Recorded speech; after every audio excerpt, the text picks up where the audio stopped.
Selamat berjumpa anak-anak sekalian, kita bertemu kembali dalam kesempatan hari ini. Semoga semuanya dalam keadaan sehat dan tidak kekurangan apa-apa, serta senantiasa dalam perlindungan Tuhan Yang Maha Kuasa. Anak-anak sekalian, kita hari ini akan belajar pada tema 7, indahnya keragaman negeriku. Pada subtema 3, indahnya persatuan dan kesatuan negeriku, pada muatan pelajaran PPKN. Mari kita lanjutkan. Materi belajar kita pada kesempatan hari ini adalah yang pertama, toleransi dalam keragaman agama, toleransi dalam keragaman suku dan ras, toleransi dalam keragaman sosial dan budaya, dampak positif keragaman di Indonesia, dampak negatif keragaman di Indonesia, penerapan sikap toleransi. Anak-anak sekalian, keragaman di Indonesia itu terdiri atas keragaman suku bangsa, keragaman agama, ras, dan antar golongan, dan beberapa hal yang lainnya. Berikut adalah contohnya. Ini adalah gambar 3 orang anak yang rasnya berbeda, tapi mereka bisa menunjukkan kehidupan bersama dengan baik. Anak-anak sekalian, toleransi dalam keragaman beragama. Keragaman agama di Indonesia terdiri atas agama Islam, Kristen, Katolik, Hindu, Buddha, dan Konghucu. Itu adalah agama yang diakui oleh pemerintah Indonesia pada saat ini. Ini simbol-simbol agama yang ada di Indonesia. Ada simbol masjid, simbol gereja, simbol wihara, simbol kelenteng, dan simbol pura. Walaupun memiliki keragaman agama, warga negara Indonesia bisa hidup rukun dan damai. Warga menerima perbedaan dan bisa hidup dalam kebersamaan dengan harmonis. Anak-anak sekalian, berikut adalah contoh sikap toleransi beragama. Yang pertama, menghormati agama orang lain. Yang kedua, berteman tanpa membedakan agama yang dianutnya. Yang ketiga, tidak mengganggu orang yang sedang melaksanakan ibadah, baik itu di gereja, di masjid, di pura, di kelenteng, dan sebagainya. Tidak memaksakan agamanya kepada orang lain karena agama termasuk hak asasi, hak yang dibawa sejak dilahirkan. Ini adalah contoh beberapa tokoh agama yang tercantum dalam sebuah gambar. Mereka saling hidup bersama dengan bergandengan tangan dan saling menghormati satu sama lain. Anak-anak sekalian, toleransi dalam keragaman suku dan ras. Keragaman suku bangsa di Indonesia antara lain meliputi suku Jawa, suku Sunda, suku Batak, Madura, Betawi, dan sebagainya. Ada banyak suku di Indonesia, tetapi banyaknya suku tidak menghalangi persatuan dan kesatuan di Indonesia. Walaupun bermacam-macam suku tetapi bisa hidup bersama dengan baik.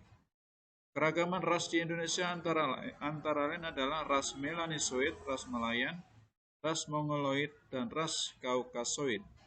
Ciri ras Melanosoid adalah berkulit hitam, dan ciri khas ras Malayan adalah berkulit sawo matang. Ciri khas orang ras Mongoloid adalah berkulit kuning, dan ras Kaukasoid berkulit putih. Semuanya ada di Indonesia dengan jumlah yang bermacam-macam. Nah, anak sekalian, contoh sikap toleransi antar suku bangsa dan ras. Yang pertama, berteman dengan orang lain tanpa memandang suku dan rasnya. 2. Melakukan kerjasama dengan teman yang memiliki ciri fisik berbeda, entah badannya, entah warna kulitnya, entah warna rambutnya, atau bentuk rambutnya. Menghormati orang lain dari suku atau ras lain yang berbeda dengan kita. Ini adalah contoh dalam bentuk gambar yang menggambarkan mereka bisa bergaul tanpa membedakan warna kulit, tanpa membedakan rambutnya, tanpa membedakan fisiknya. Mereka bisa melakukan bermain bersama, berkumpul bersama, melakukan kerjasama, atau bergaul dalam aktivitas sehari-hari bersama masyarakat pada umumnya. Anak-anak sekalian, berikut adalah toleransi dalam keragaman sosial budaya di Indonesia. Keragaman sosial budaya adalah keadaan masyarakat dengan latar belakang sosial dan budaya yang berbeda-beda.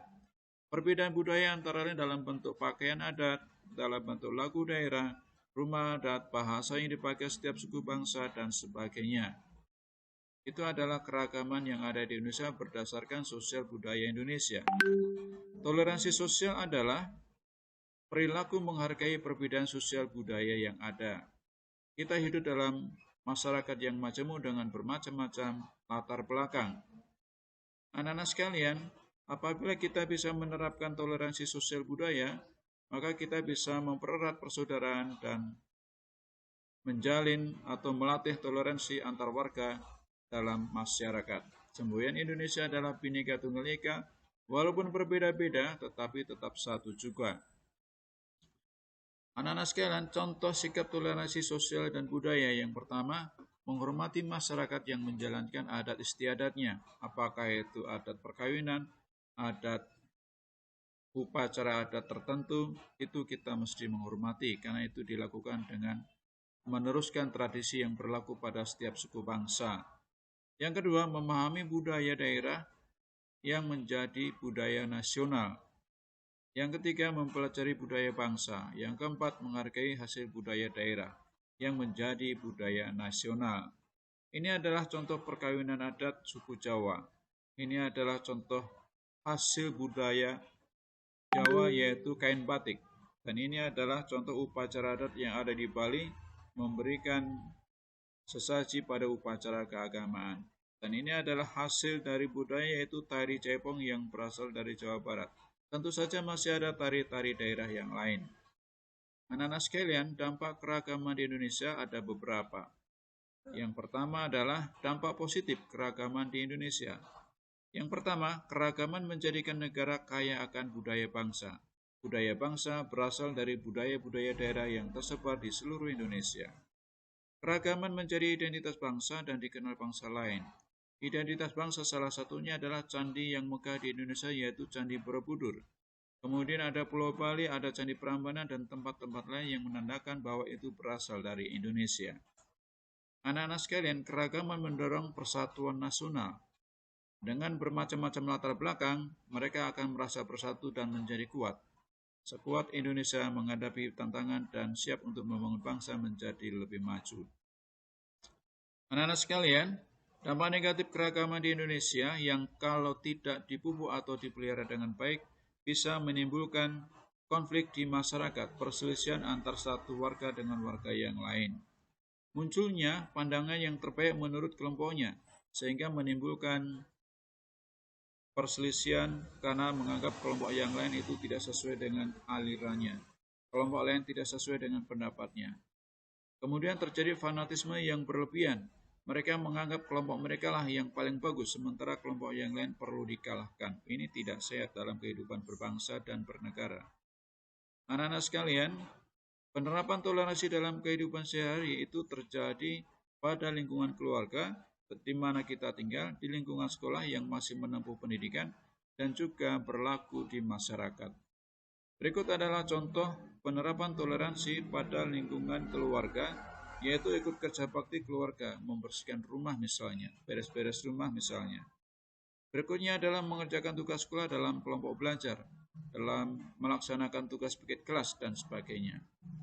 Dan yang berikutnya adalah menghormati tetangga yang sedang melaksanakan ibadah, karena kita tinggal pada masyarakat yang beragam agamanya.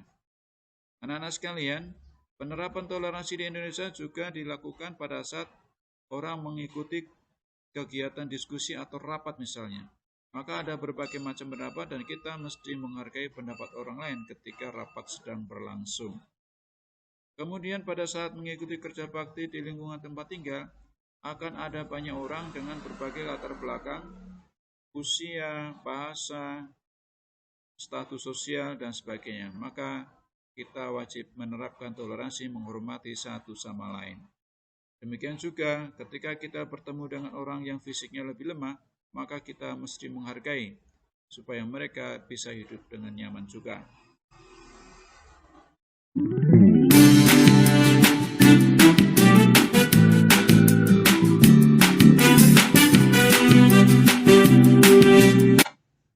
Sampai jumpa anak-anak, sampai jumpa pada kesempatan berikutnya. Jangan lupa berbagi ilmu dengan yang lainnya supaya kita menjadi bermanfaat bagi orang lain. Sampai jumpa pada kesempatan berikutnya. Salam sehat, semoga semuanya mencari anak-anak yang hebat dan bertambah pintar dari waktu ke waktu. Sampai jumpa.